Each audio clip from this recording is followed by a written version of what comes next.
শীতকালে প্রায় সবাই ব্যবহার করেন পেট্রোলিয়াম জেলি, স্বাভাবিক। এ সময় ঠোঁট, মুখ, পা সহ শরীরের বিভিন্ন অংশ ত্বক ফেটে যায়। এই যন্ত্রণা থেকে রক্ষা পেতে সাধারণত ব্যবহার করা হয় পেট্রোলিয়াম জেলি। আসলে শীতের সময় বাতাসের আর্দ্রতা কমে যায়, শুষ্ক বাতাসে ত্বক আর্দ্রতা হারায় দ্রুত। পেট্রোলিয়াম জেলি আসলে ত্বকের আর্দ্রতা ধরে রাখে। এই পেট্রোলিয়াম জেলি আসলে কি সেটা জানতে হলে আপনাদেরকে এই ভিডিওটা পুরো দেখতেই হবে। কিভাবেই বা তৈরি হয় এই পেট্রোলিয়াম জেলি, সঙ্গে থাকুন, ভালো থাকুন আর দেখতে থাকুন ইউটিউব চ্যানেল খবরের হাট। আসুন ভিডিওটা শুরু করা যাক।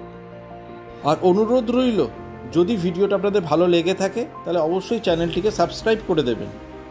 দেশের প্রায় সব জায়গায় পাওয়া যায় পেট্রোলিয়াম জেলি। বিভিন্ন প্রতিষ্ঠান, কারখানায় এটি তৈরি করে, বাজারজাত করে। ভাবতে পারেন কারখানায় সম্ভবত কৃত্রিম উপায়ে তৈরি করা হয় এটি। আসল ঘটনা তা নয়। পেট্রোলিয়াম জেলি যাত্রা আরও দীর্ঘ। জ্বালানি তেল বা গ্যাসোলিনের সঙ্গে এর নিবিড় সম্পর্ক রয়েছে।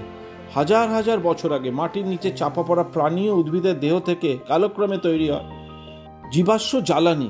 সেখান থেকে নানা ধাপ পেরিয়ে কিভাবে পেট্রোলিয়াম জেলি আমাদের হাতে আসে।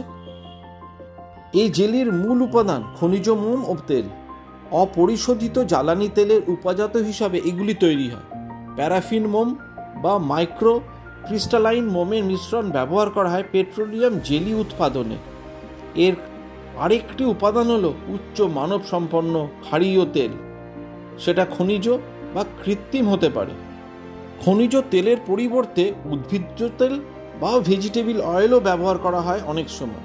তবে খনিজ তেল এক্ষেত্রে বেশি স্থিতিশীল। এর জারণ ও রেন্সিডিটি, যেটা খাবারের তেল বা চর্বি ভেঙে দিয়ে দুর্গন্ধ সৃষ্টির যে প্রক্রিয়া, সেটা প্রতিরোধ ক্ষমতা বেশি। ফলে এরা উদ্ভিজ্জ তেলের সাথে অ্যালার্জি সৃষ্টি করে না। ক্ষারীয় তেল ও প্যারাফিন মোম তৈরির জন্য প্রথমে অপরিশোধিত জ্বালানি তেল বিশেষ ট্যাঙ্কের মধ্যে রেখে উত্তপ্ত করা হয়। এখানে পাতন প্রক্রিয়ায় তেলের বিভিন্ন হালকা উপাদান যেমন গ্যাসোলিন, ডিজেল, কেরোসিন ইত্যাদি আলাদা করা হয়।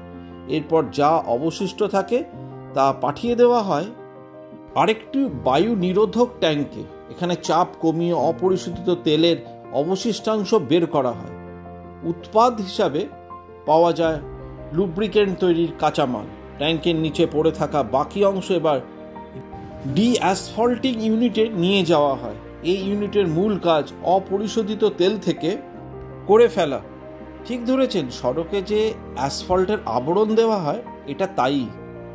এখান থেকে দুটি জিনিস পাওয়া যায়, বিটুমিন ও ডিঅ্যাসফল্টেট বা অ্যাসফল্টহীন এক ধরনের তেল। এখানেই শেষ নয়, আরও 2 ধাপে এই তেল পরিশোধন করে পাওয়া যায় ক্ষারীয় তেল ও মোম। এই মোম পেট্রোলিয়াম জেলি তৈরির জন্য খুব গুরুত্বপূর্ণ, বলতে পারেন জেলির প্রধান কাঁচামাল। পরের ধাপে বিভিন্ন অনুপাতে মোম, তেল ও অন্যান্য উপাদান মিশিয়ে তৈরি করা হয় পেট্রোলিয়াম জেলি।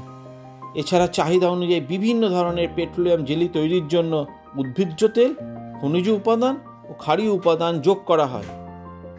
যেসব পেট্রোলিয়াম জেলিতে মোমের পরিমাণ বেশি থাকে সেগুলোর গলনাঙ্ক বেশি। বর্তমানে আমরা যে চ্যাপস্টিক ব্যবহার করি এটা সাধারণ পেট্রোলিয়াম জেলির মতন সহজে গলে না।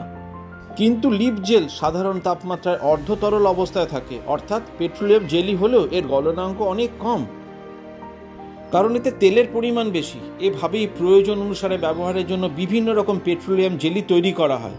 এরপর প্লাস্টিক বা স্টেনলেস স্টিলের মোড়কে পেট্রোলিয়াম জেলি আসে দোকানে, সেখান থেকে আসে আমাদের হাতে। আজ যে পেট্রোলিয়াম জেলি ব্যবহার করছেন তা নানা চড়াই উতরাই পেরিয়ে আমাদের হাতে এসেছে। এর সঙ্গে মিশে আছে লাখ লাখ বছরের পুরাতন প্রাণী ও উদ্ভিদের পরমাণু। ভাবতেই অবাক লাগে, তাই না? আজকের ভিডিও এই পর্যন্তই। আশা করি আপনাদের ভিডিওটা ভালো লেগেছে। কিছু বলার থাকলে অবশ্যই কমেন্টস করবেন। আবার দেখা হবে নতুন একটা ভিডিওয়।